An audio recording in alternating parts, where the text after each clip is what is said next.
This is the Wartime Broadcasting Service. This country has been attacked with nuclear weapons. Communications have been severely disrupted, and the number of casualties and the extent of the damage are not yet known. We shall bring you further information as soon as possible.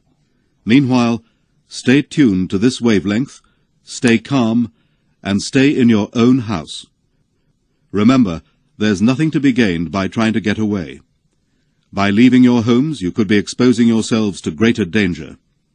If you leave, you may find yourselves without food, without water, without accommodation, and without protection.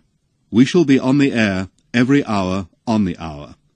Stay tuned to this wavelength, but switch your radios off now to save your batteries. That is the end of this broadcast. Don't turn off. Don't turn off just yet. So, you mean if you are listening to us with batteries, plug it in. Yeah, plug it in. It's fine. You can use the power. What was that? That was a 50s nuclear fallout radio broadcast. Yeah, there's a new one. Right, okay. There's BBC Radio 4 have got a new one. But I like that one, though. This was much better. Yeah. I liked it. Please stay tuned to this wavelength. Yeah. I did like that a lot. You sent me a few things, and I like that 50s and me kind of vibe. And there was an American one. It was a cartoony type thing. Yeah. I really did enjoy that. Do you know what I think's fascinating is I like the accents. Yes. I'm not a huge fan of the modern American accent. It's a bit slangy. Yeah, yeah. But I did like the 50s American accent. I really liked that. It was kind of a little bit more, upright. And I really liked that. But this week we thought we'd talk about nuclear war, but we'll get onto that in a bit. Yeah, it's a bit serious. And I want to know what you've been doing. What have you been doing this week? I went to watch Dune with you. Oh, which is what I thought sparked this off because of there's the bit in that. There's in nuclear-y. Dune 2, when they find the nuclear, what do they call it? The nuclear cache. Yeah. But that was dead good, wasn't it? Yeah, it was good. I enjoyed it. It made there were both of us at the end of the film because I bought the tickets and you went, I'm not watching it there. We're watching it proper. I did do that. So then I bought the proper tickets. You booked us tickets in swaddling coat. Yeah, I'm like, I don't want to do that. It's June. It's massive. Let's go to the IMAX. Yeah, so we did the IMAX, didn't we, in Brum? Yeah, and we got lost on the way back. Yeah, big time. They closed all the roads. I know. It was like Escape from Brum. It was. And then we both had everyone had left the cinema, and me and you were still just blown away. I think we I both like had watching it. I like watching the titles at the end. I like seeing who's done stuff. Yeah. If I recognise anybody and where the music came from. Because the music's a big, or the score, I should probably say, is a big part of the Dune stuff for me. I remember playing the game. So I played Dune 2 on the Amiga. Yeah. And the music was a big part of what I think drew me into that. It was quite a cool game. I enjoyed the Harkonnen homeworld bit. It's dark, wasn't it? Yeah, it went proper it's black and white. The black sun thing. And then it was almost like it made me think of like when you have an X-ray. Yeah, that's do you know what I mean? It had that kind of tone to it. Those classic horror, like Nosferatu type things going on. Yeah, it was very cool. There was nothing kind there, was there? It was all harsh and stark. I liked that a lot. Yeah, I thought they did a very good job. Did you notice? For me, the thing that hit me on with that, there's a few movies that really hit me like this one, and it's the fact that I was going to say the vocals. Yeah. The language, the speaking in there. There was big sections with nothing. Yeah, there really was. Yeah. And it has, and I think like the beginning of WALL-E. Yes. No dialogue for ages. I love WALL-E. It's brilliant. But it has this impact on you. It gives your mind time to think and consider and what would I do? Why is this happening? Why is that happening? And it was I don't know. I really enjoyed the movie. I enjoyed the original. I liked the original Dune, the 1984. I liked it. It was a good movie, but not these new two. Like a different league to me. Definitely. They're splendid. Definitely, no, very very enjoyable, and it also made me think of when you talk about thermonuclear war and nuclear war. I thought about Chernobyl. Oh, that's a good yeah. series. Yeah, Yeah, 'cause- my kids. So you went to the Fallout video you sent me. Oh, and there's a lot of that yeah. in there, isn't there? The falling ash. And that. Yeah. That my kids didn't realise that was real. So Right. Barney watched that with me. Which one of these days I'm going to get a phone call from the school. Barney appears to be watching. But, okay. But anyway, he really wanted to watch it, and I thought, why not? I mean, it happened. It's a real thing, and But anyway, he really wanted to watch it, but it was fascinating. We watched it, and we were about halfway through when the penny dropped, and he was like, "This is real." Yeah, isn't it? Yeah. And I'm going, yeah, this actually happened. Yeah. And it was really weird. You just saw that look on his face, which was quite cool. Yeah. But I knew someone that went, on the guided tour and all that sort of stuff. That was like, yeah, they went round. I'm not sure how I feel about that. That kind of thing. It's got a name, hasn't it? Something tourism, like. Oh, okay. Yeah, like disaster tourism. Yeah, it's that kind of thing. There's quite a few things you can go and do. And I'm not sure how I feel about it because of all the people that died and the impacts they had and that kind of stuff. And on one hand, I guess like that kind of nihilistic side of my brain's like, why not? You should be able to go and do it, and we should learn from it. It's like it's the opposite, I think, to people pulling statues down and that kind of stuff. Right? It's kind of this. Sure.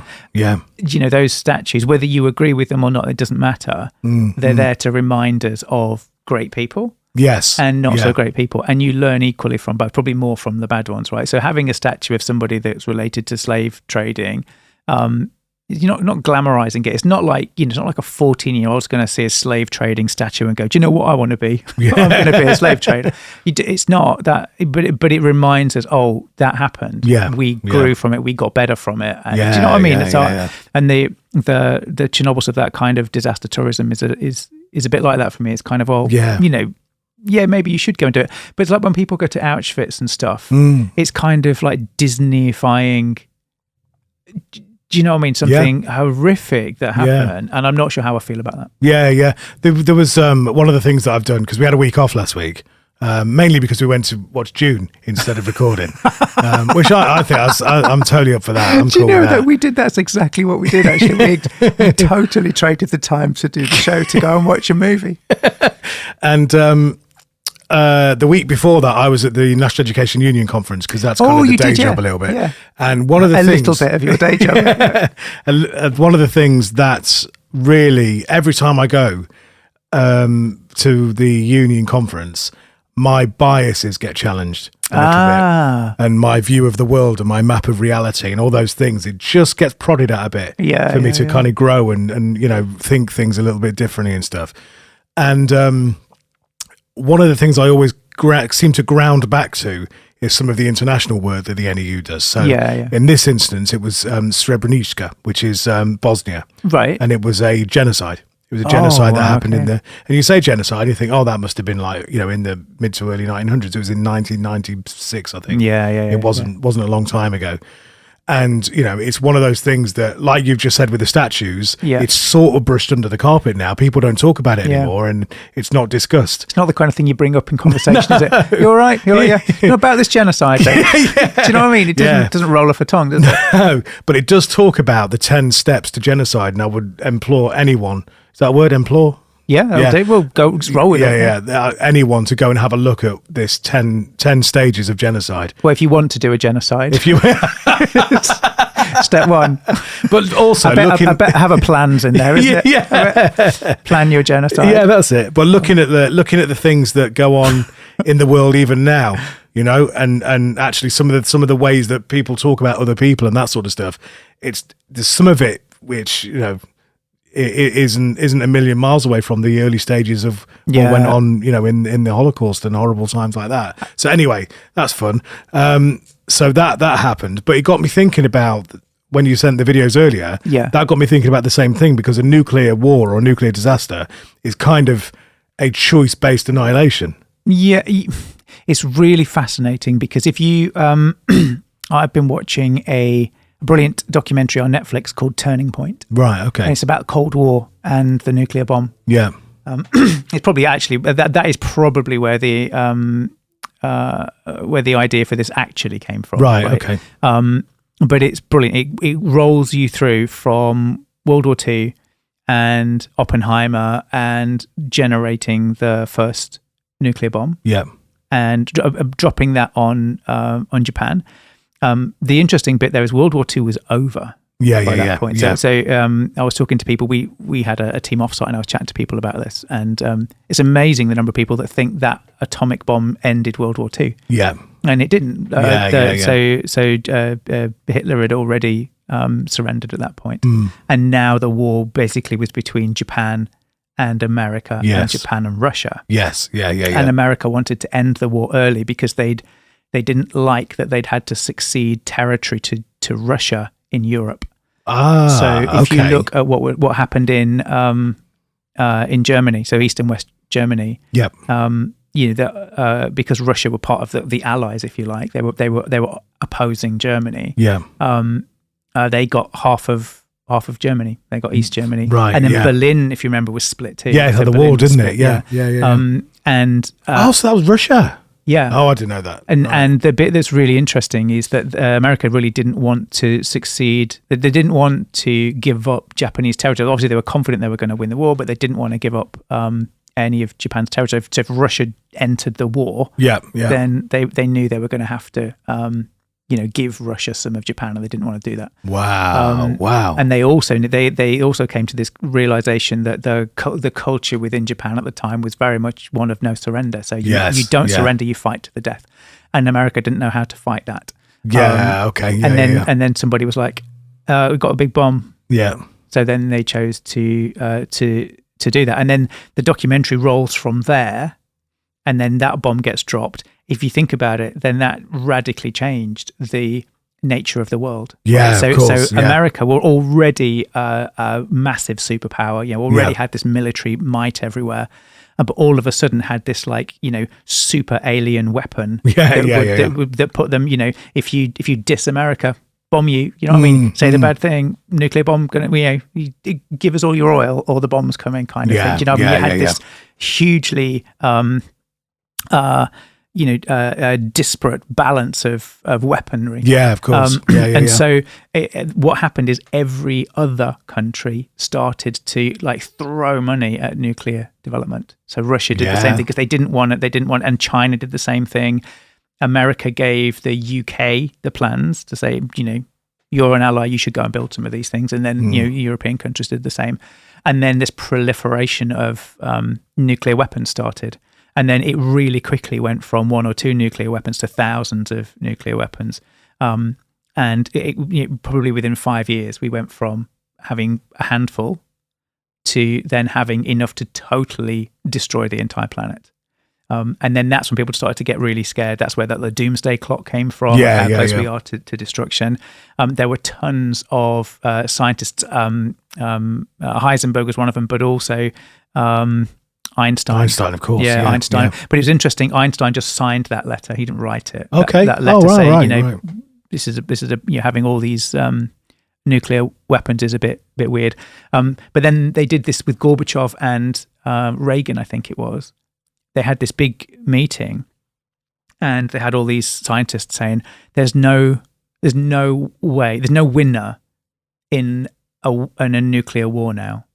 There's no way for anybody to win. Doesn't matter how many, if your opponent's got 1,000 nuclear weapons and you've got 10,000 nuclear weapons, you still lose, right? Because there's nothing left. Yeah. There's nothing left of your country, nothing left of the country that you've bombed.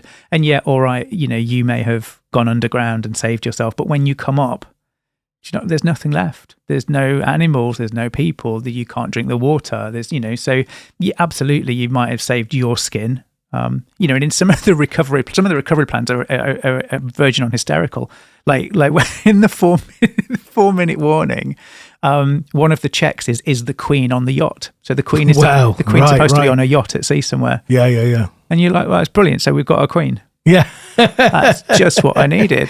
But it's mad. And that's what started to do this. That's what got behind Gorbachev and Reagan.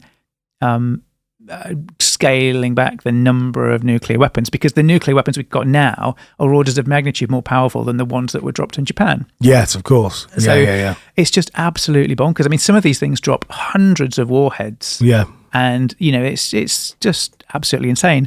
And that TEDx video we watched earlier, I love the way that it's really sad. We should link to it after the show. If you want a little bit of terrorization if you want to not be able to sleep for the rest of your life.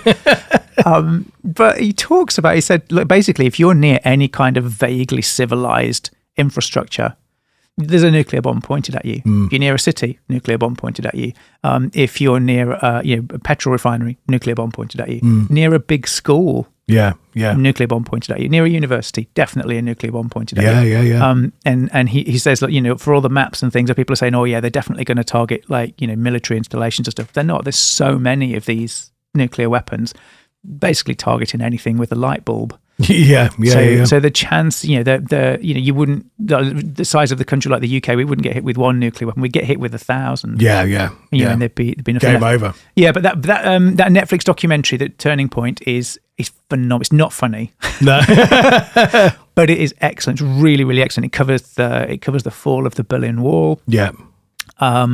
It goes right the way up to, probably a year or two ago. It kind of covers right up to the invasion of Ukraine. It covers Crimea. It covers Chechnya, right. And it's absolutely phenomenal. And it kind of plots the number of nuclear weapons and nuclear weapons testing. Yes, That's kind of outlawed. yeah. No one does that anymore. You're not allowed to do No, nuclear weapons there was testing. that whole thing in the 50s and 60s, which was Pacific, wasn't it? Yeah, I think it was later than that, but was it later? Sorry. they carried on Right. testing just to get bigger and bigger nuclear weapons. Yeah, and then yeah. somebody just said, "Do we need bigger nuclear weapons? You can't use one of these. Yeah, There's no way you could drop one of these nuclear weapons. Right? It just doesn't make any sense." And so, I think there was this reluctance of kind of, all right then. Maybe we'll stop doing testing. Maybe we don't need to do any more nuclear testing. But then, of course, Russia now have backed out of that. And I don't know whether they still are, but I'm sure they probably are. Just remanufacturing. Well, I don't know. Well, yeah, it's testing, isn't it? It was testing that was right. stopped, right, to make even bigger Yeah. nuclear weapons. Yeah. Because what the documentary covers.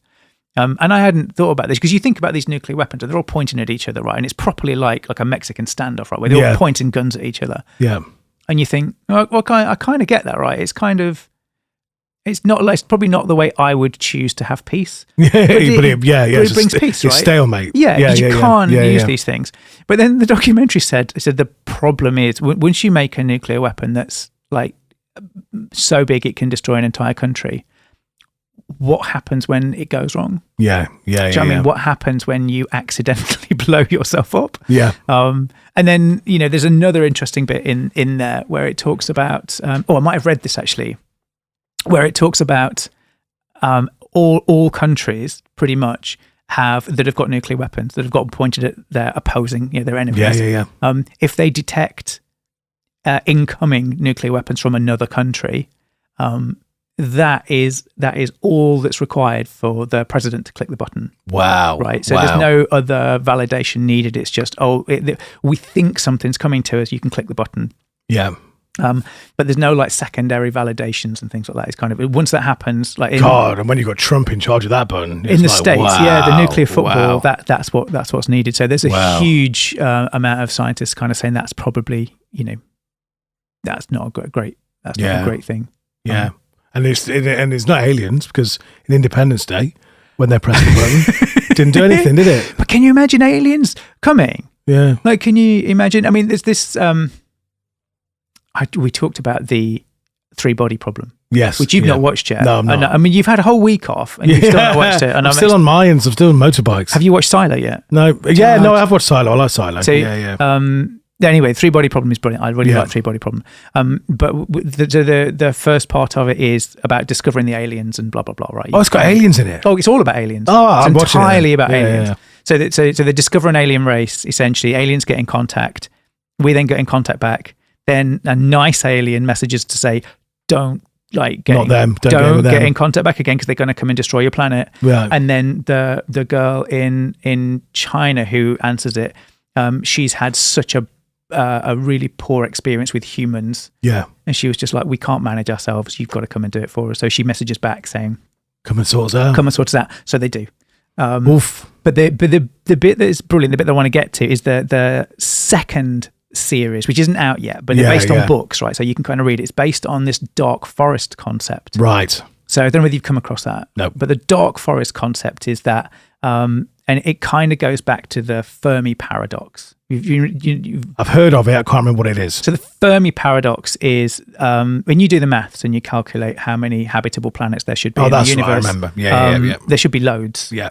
So where is everybody? Yeah. Do you know what I mean? It's kind of like going to I don't know, like a city and seeing everything's great. It's amazing. There's houses and people, and it's houses and everything's there, but there are no people. Yes. Yeah. And so the dark forest is a kind of an attempt to answer the Fermi paradox, right? Where it's kind of saying, okay, there should be all these other aliens out there, and they're not. Why not?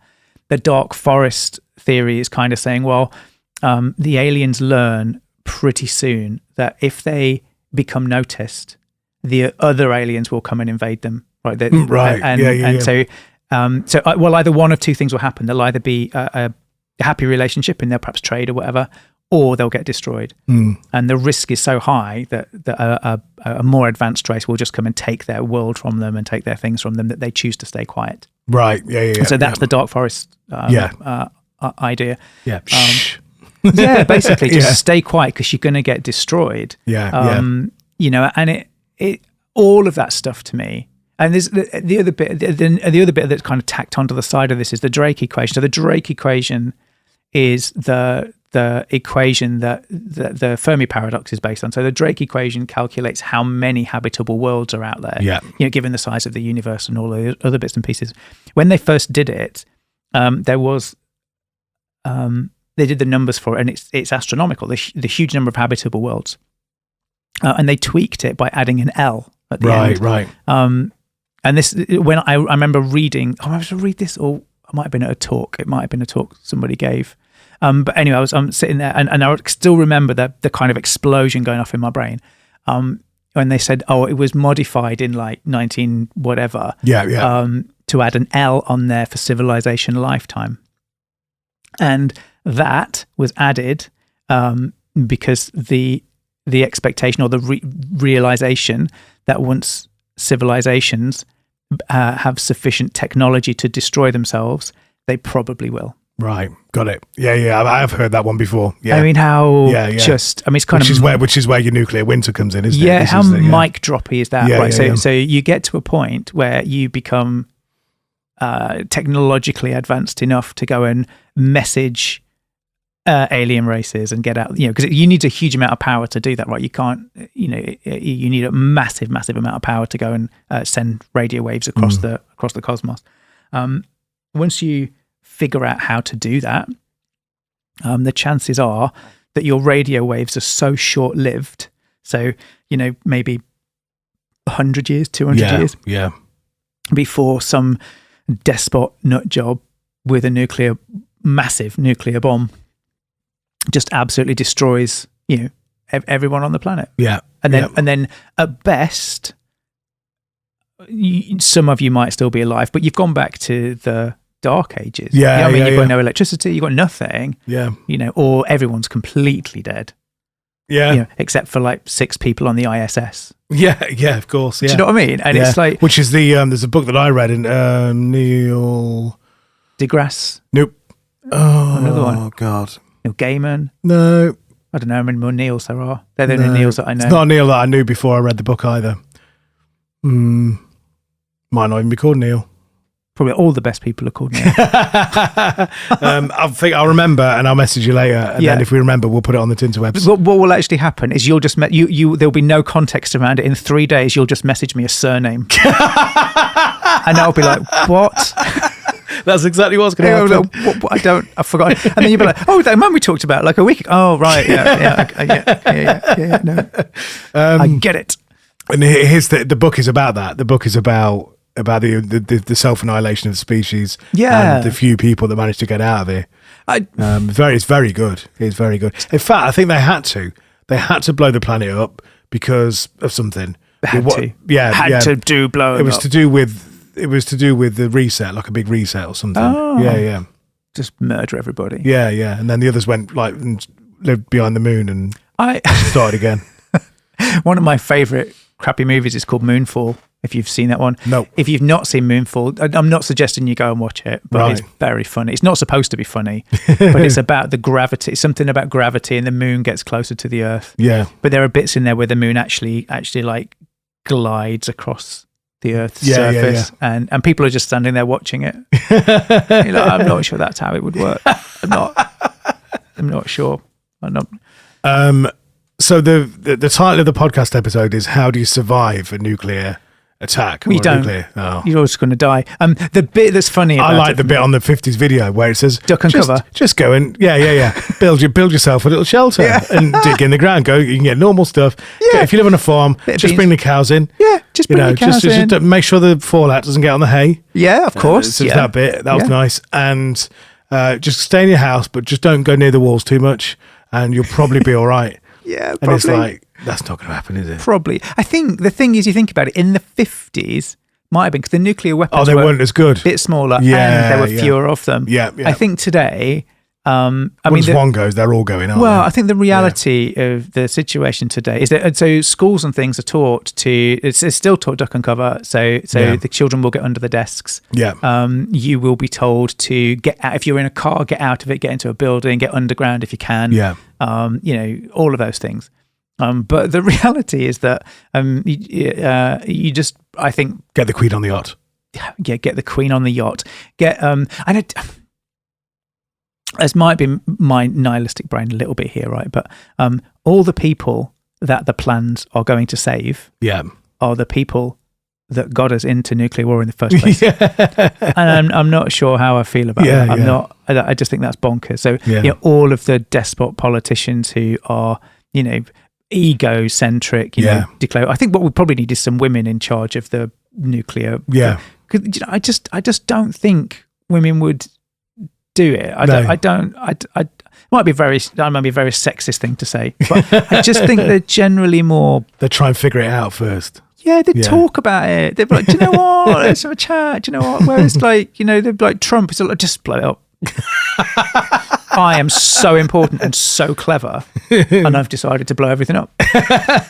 But I think the problem is that you might escape the first bit, but it's just, imagine being in a post-nuclear war.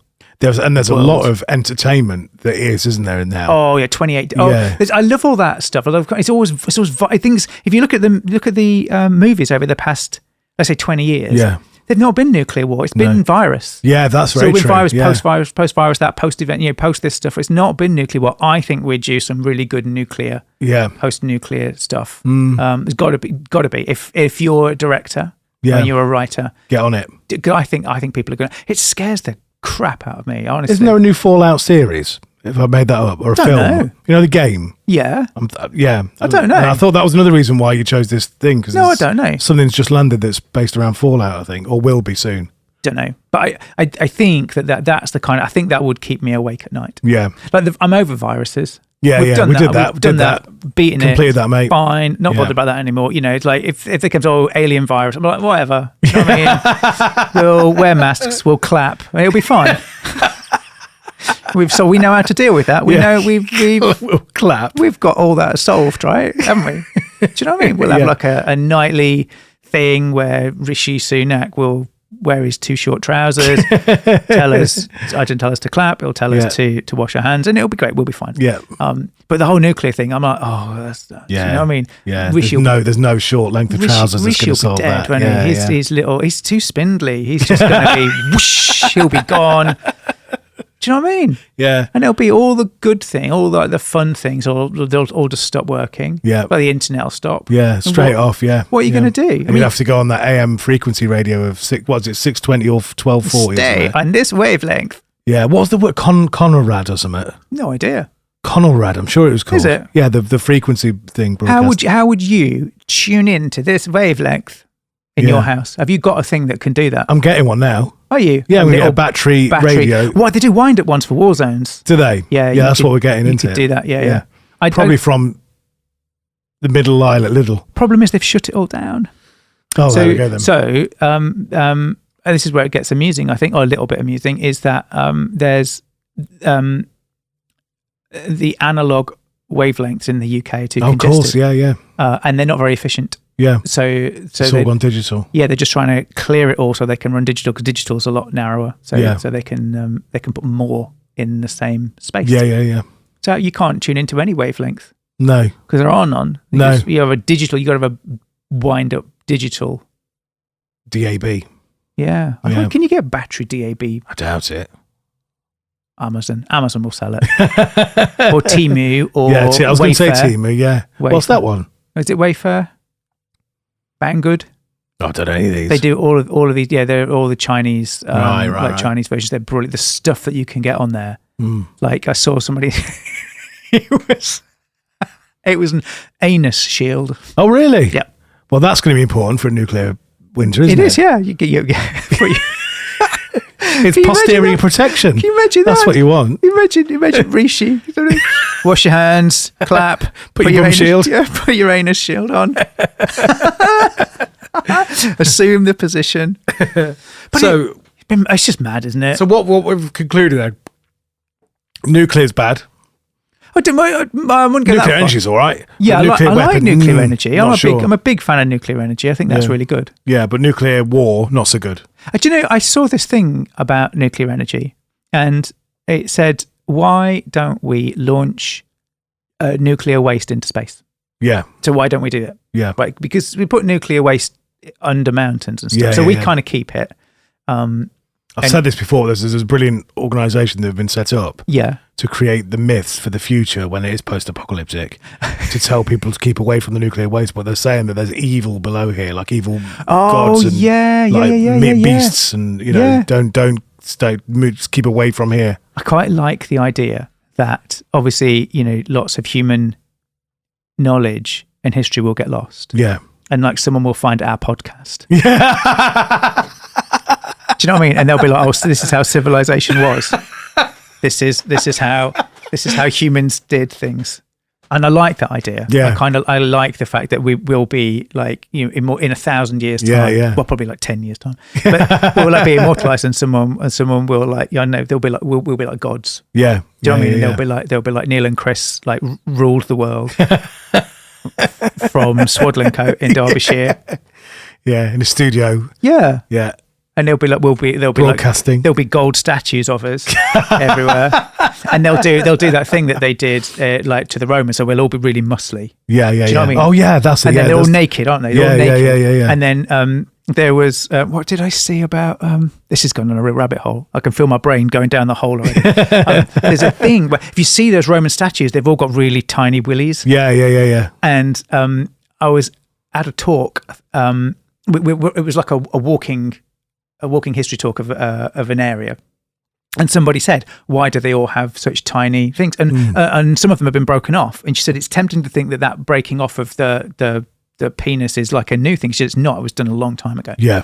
And the reason is that they believed that the size of your manhood was indirectly proportional to the size of your intelligence. Wow. So the bigger your dong was, the stupider you were. And so when you see those statues... Yeah, very clever men.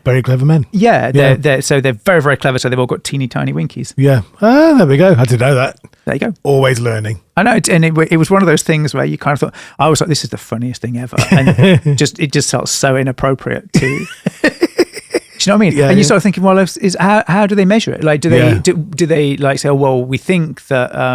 this super Roman thinker was the best thinker, so he must have the teeny. He's like 5 millimeters. Yeah. And then do you know what I mean? And then the scale. Because if you see like some of the what did she showed us there were some guards and they'd got really large. Yeah. And it was very much to kind of show these are not clever people. They're not clever people. They will shoot you, and I don't know what they would axe you. Yeah. And those things. But they can't do. They can't do calculus, and that's how they did it. I didn't know it. Yeah, there we go.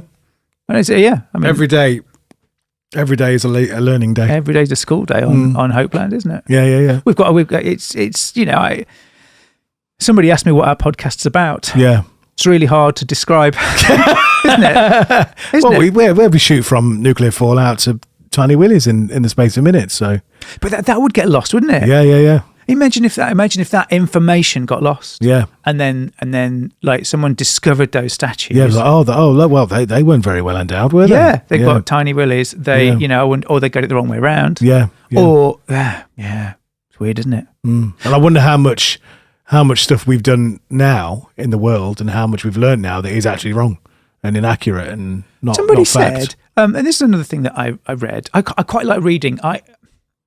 As a student, I really wanted to go to medical school. I really wanted to go to medical school. But at the time, I came from like a broken home, and my dad was out doing his things and just left me to. I was like a totally, they talk about Gen X. Being feral. I was that totally feral child. Just did what I wanted to.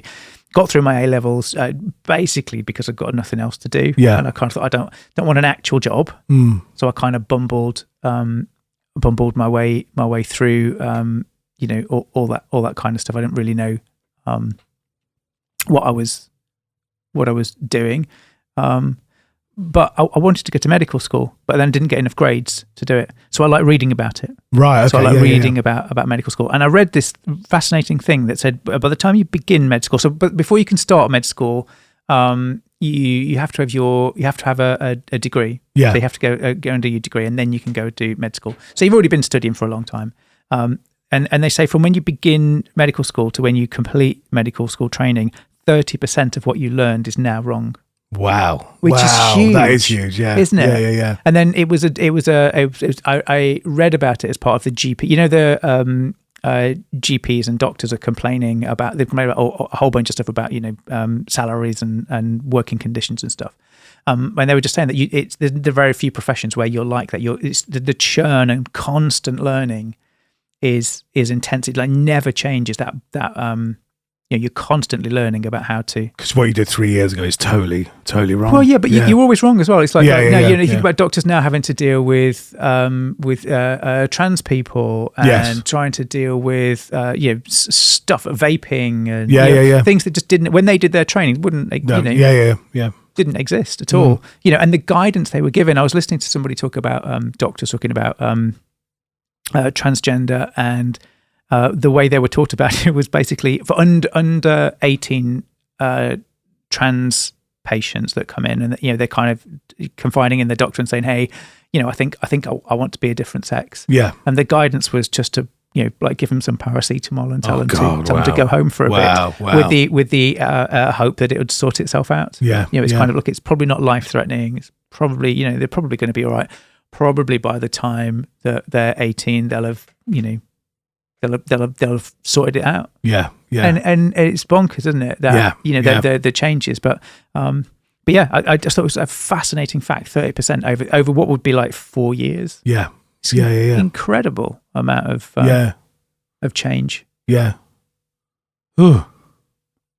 AI is going to replace all that, isn't it? I wonder. Do you think AI? Did you? This is another quite fun and very on topic thing for us. They got AI to wargame. Oh, so okay, Did I might have shared this with you. I don't think it was one of those things that made me. I really loved this. So they got a bunch of AI algorithms and essentially trained them on war theory. Right? Yeah. So they just got all these AIs to go off and look at all the wars that have happened. They got them to study chess. They got them to study kind of those competitive type of games, but mostly it was about great generals and wars and all this kind of stuff, right?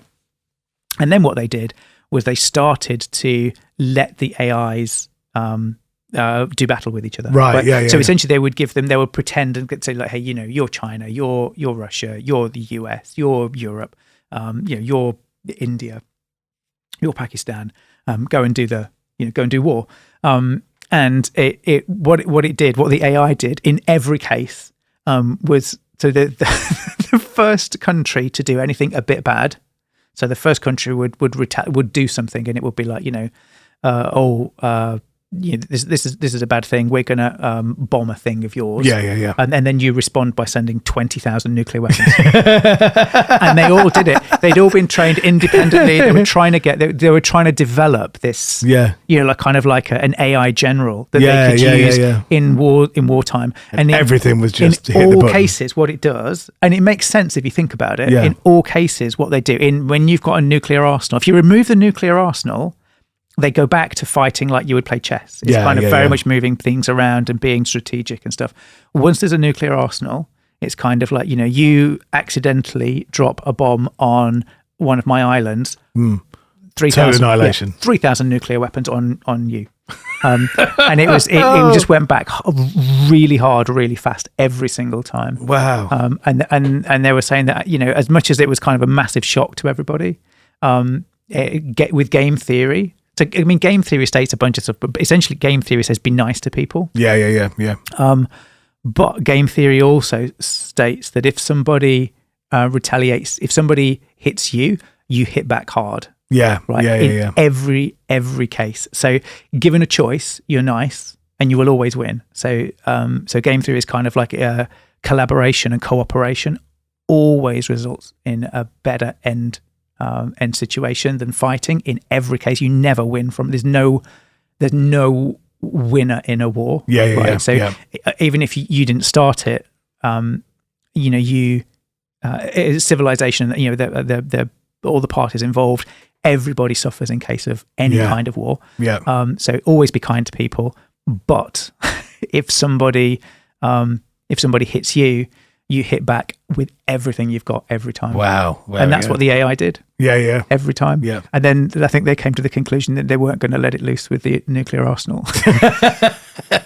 But imagine what that would do, though. If you thought, imagine there were AIs controlling all the nuclear arsenals. Yeah. Nobody would dare do anything. No. Do you know what I mean? You just wouldn't. No, everyone would be like, no, just be nice to people. Yeah. Because if we're not, the AI is just going to. Abby's just going to blow everybody up. But it's mad, isn't it? Yeah. But no, I did like that. I thought that was great. Yeah. Right. I reckon are we about there? Do you reckon? I don't know. Are we dead yet? We're not dead yet. Definitely dead. Not Dave. dead yet. I want a T-shirt with "Not Dead Yet" on it. I quite like. Is it Frank Turner? It's Frank Turner lyric, I think. Oh, is it? Yeah, and he had some really short run of T-shirts on a tour, and it just said "Not Dead Yet" on it. Nice. And I just loved it. I just thought it was, I don't know, it's that inevitability, isn't it? Yeah. We're all going to die. That's the nihilistic side, isn't it? Yeah, absolutely. We're all going to die. It's just a matter of when and how. So, to be fair, going in a nuclear, I mean, it's not the worst way. Well, do you know what I mean? If you imagine they dropped a nuclear bomb where we are now, we'd be fine. Yeah. We just wouldn't know about it. No, it'd be gone. Be like, well, whatever. But I'd much prefer that. Imagine it's those long. The thing that really scares me is like dementia and those mental health diseases. Yeah. I don't like them. No, don't want them. We should talk about them, but I'm not sure we can. That's not going to be very funny. No. Although we just made nuclear war funny. Yeah. And we're all going to die. So with that, if there is a nuclear explosion, the government's guidance is to duck and cover. Get away from windows. Yeah. Don't drink the water. Have a cow. Yeah, have a cow. And then wait for guidance from a skinny man with short trousers. Job done. Sweet. Sorted it. See you later. See you next week. Thank you for listening to Hopeland. If you enjoyed the show, you can A. Subscribe on your favourite podcast service. B. Leave a nice review. C. Tell a friend or two. Turning off microphones. Presenters back in cold storage, where they belong.